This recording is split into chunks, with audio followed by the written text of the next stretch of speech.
Hi everyone, it's Ren here. Welcome to my room. I hope you're well today.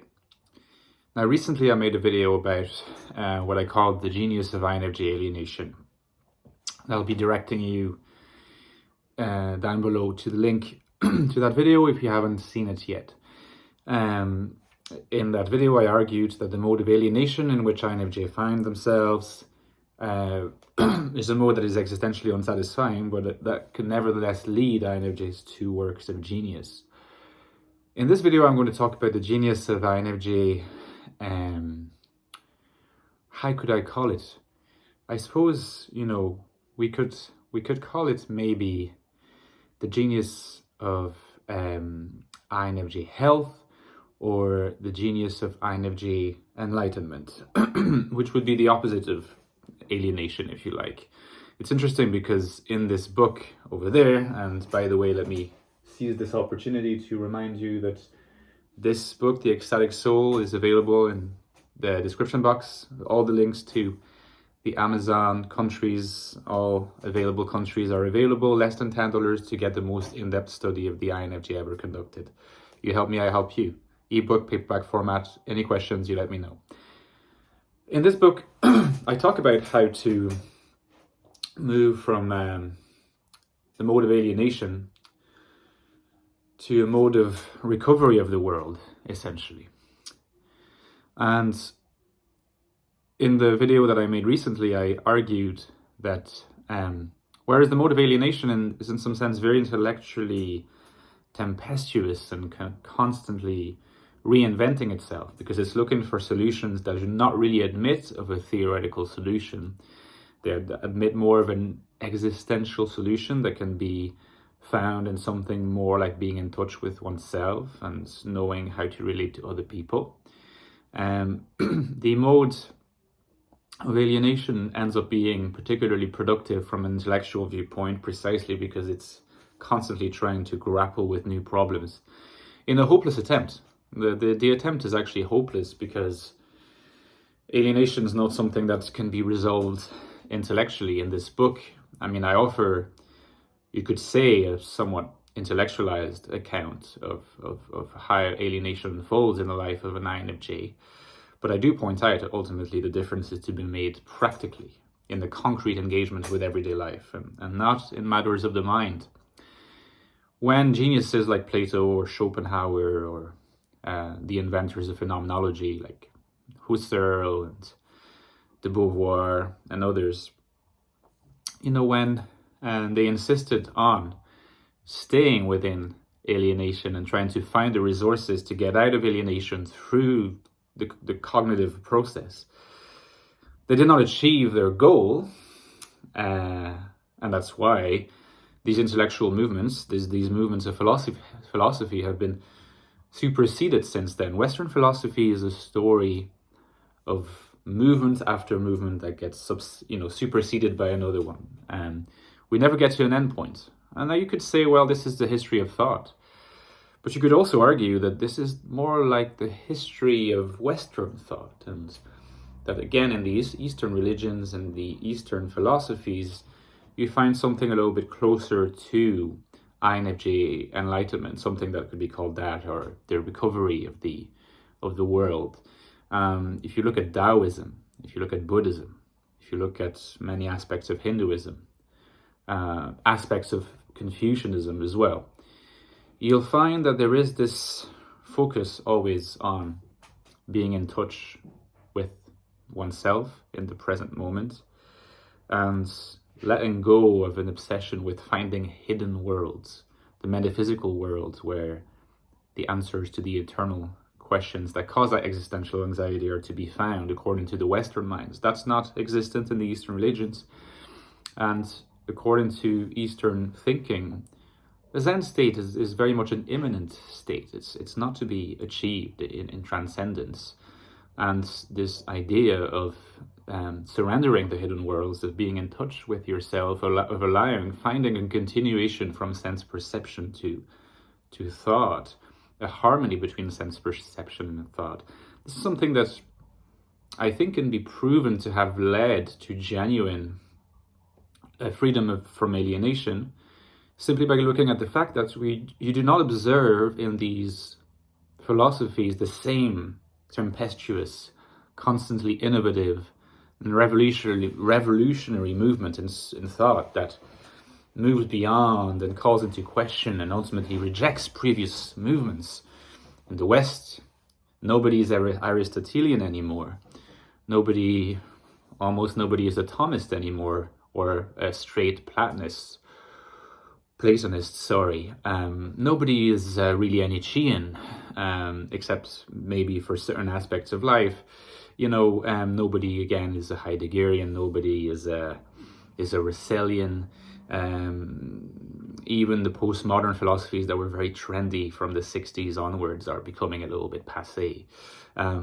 So there is this constant ebb and flow where things are in fashion, things are influential, and then gradually recede and give way to new movements. And in Eastern philosophy, you can be pretty much, practitioner of Zen, just like there were practitioners of Zen, thousands of years ago. This might not be exactly the same approach, but the philosophy behind it is not very changed. And same for Taoism, same for Buddhism, because the goal again is not revolution. The goal is not transcendence, but it is immanence, peacefulness, presence of self. The presence of self, which is key, existentially speaking, is not intellectually as revolutionary and as radical as what you find in the alienation that constitutes Western thought. And just in the way that I had talked about how, in my opinion, the whole process of alienation of Western thought was really anticipated and developed and given its greatest potential by Plato and Infj, which according to this thesis would be an alien in Infj. I think that on the one hand, you could say that the process of enlightenment, recovery of the world, the opposite process in the East, was anticipated by an Infj as well, which would be, let's say, the Buddha, who is traditionally seen to be an Infj, and I think a very good case could be made that he embodies this other pole of the existential spectrum where the Infj stands. So you have the alienated Infj with Plato, essentially begins Western philosophy, the embodied presence, enlightened Infj with the Buddha, inaugurates many developments in Eastern thought. I would love to discuss this topic at more length, but since I am not a specialist in the area of Eastern philosophy, I am slowly getting there. I'm reading more and more on Eastern philosophy, and I like to get eventually to a point of expertise where I feel comfortable exploring these themes more, because I think there's a lot of potential for contrastive analysis of alienated Western thought in Plato versus enlightened, de-alienated Eastern thought in the Buddha, figures like the Buddha. I like to remain within Western thought, because after all, Western thought is always moving, and it is still going more or less in the same direction. However, we have also examples of de-alienated Infjs in Western thought, and there is an especially telling example of a de-alienated Infj who is possibly pointing the way forward for a possible reconciliation of Western thought with if not enlightenment, at least embodiments and a certain kind of de-alienation. And I think that this form, again inaugurated by an Infj, is the work of the philosopher Ludwig Wittgenstein. And for you who have been watching my videos for a while, you probably know that I think this philosopher is an immensely important philosopher, and he's one of my main influences. Why is Wittgenstein important from this perspective? It's because Wittgenstein essentially rejects the tradition inherited from Plato and his followers. He doesn't reject it straight away. The earlier Wittgenstein, the Wittgenstein of the Tractatus Logico-Philosophicus, is still within the tradition, able to write a work of genius within the tradition, but he becomes tired of it, bored with it. I think that he finds something existentially unsatisfying about it. It's not just intellectual, and if you read, if you have an interest in Wittgenstein and you read his notes, if you read what he relates in his various notebooks, you'll notice that he takes an interest in things that go way beyond the pure matters of the intellect, asks himself ethical questions that have to do with spirituality as well. And he's able to appreciate minds and philosophers that were ignored by his philosophical tradition in Great Britain at the time. So he's remarkably open, and he's always seizing opportunities to ask himself new questions. And eventually what Wittgenstein arrives at is what you could call, on the one hand, an anti-philosophy, and on the other, philosophy as therapy, which is sometimes called Quietism.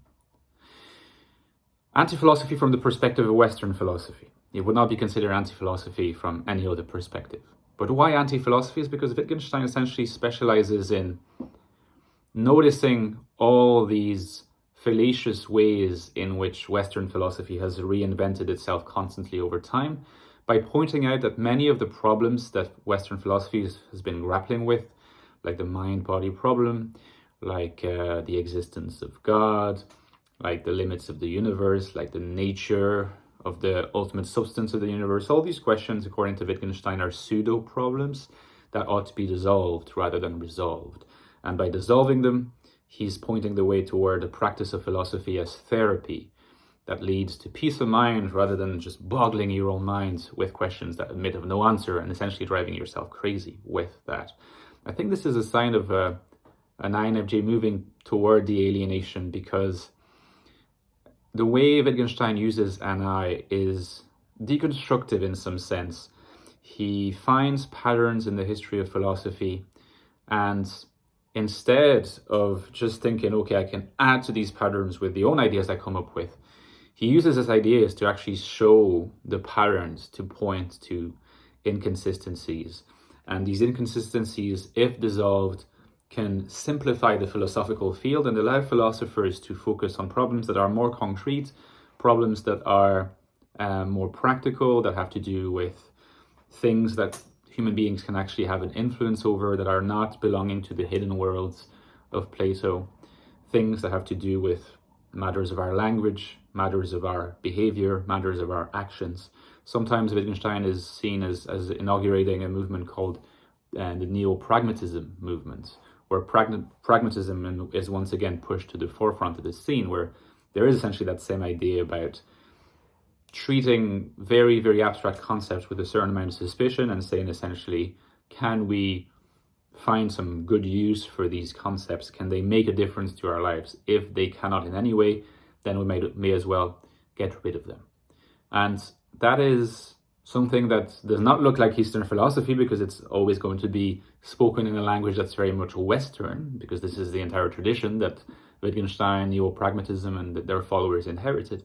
But yet, this idea of philosophy as therapy, this idea of philosophy as a way to look at a problem and finding a way to figure out that it actually is a pseudo-problem, that the problem doesn't really exist, that this leads to peacefulness and a mental internal quietude as a result of therapeutic qualities of thought that can be liberated by the practice of philosophy, is something that is starting to look a little bit more, if not like the substance of Eastern thought, at least its ultimate end, its ultimate goal. Quietude in one case and in the other case. And so here you have, instead of the permanent construction and reconstructions of intellectual edifices like the alienated Infj does in search of a goal that admits of no solution, you have the progressive dissolving of the pseudo-problems of Western thought in order to attain quietude. And this work would be the work of the de-alienated Infj. So you have the embodiments, on the one hand Plato, on the other